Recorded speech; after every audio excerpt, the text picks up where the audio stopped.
Hello everyone. I think this is a pretty important story. It's about David Rose, who works for the Daily Mail, and his contribution to a conference yesterday that was live streamed on YouTube about ivermectin. Lots of people were involved. It's a very long conference, and it was really about how ivermectin's been used in different countries and whether we should be using it here to treat COVID-19. And I think his contribution was very interesting, and it shows how some media organisations are doing their best to bring debate to the table and others are pushing it away. I've also seen, again, The Guardian smearing professional individuals. There's been more coming on that, which I'm happy to share. But it's the different approaches of these media brands is what fascinates me. So here we go. This is David Rose speaking at that ivermectin conference that was live streamed yesterday at 2 p.m. Somebody I see in the chat said, shall we inform the press? I am actually a journalist. I work for the Daily Mail. I have written an article about ivermectin, which I hoped would be in the paper last week, and then I kept hoping it would be in the paper, Thursday, Friday, and then this morning, and it's so far not. Though I may try to update it and try to get something in on Monday or Tuesday in the light of this meeting. But I just suggest that one very I spoke to the MHRA last week.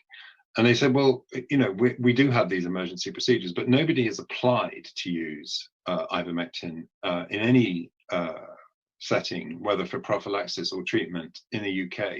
And I'm wondering if a group should be put together to actually apply for authorization to use ivermectin in the UK, which then in itself might trigger more scrutiny.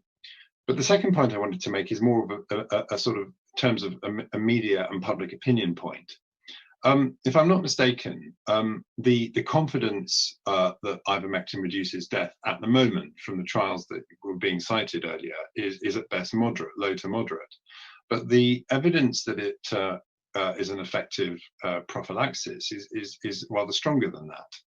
Now, we're now at a point in the pandemic, certainly in the UK, where vaccines are coming in large numbers, and yet still people are talking about continuing possible lockdowns, all sorts of other restrictions, perhaps vaccine passports, and this new zero COVID idea is clearly gaining traction. In this context, ivermectin is an enormously attractive drug because in simple terms, if it's true that ivermectin does reduce transmission to the extent which it appears to do, then it really does, to coin a phrase, make COVID like flu, or indeed perhaps rather less dangerous than flu if you then also use it for treatment. So it seems to me that is the line of attack when it comes to the media, that here is a route out of the pandemic, which, with considerable confidence, one can say does prevent transmission. And although, the confidence level is not yet high, probably also death.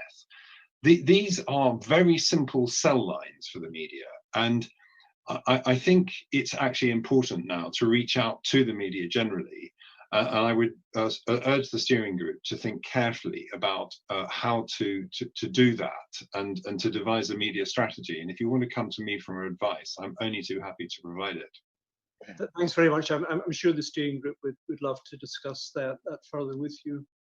This channel is about bringing stories that have hidden for so long in the darkness out into the light, empowering and educating through new media.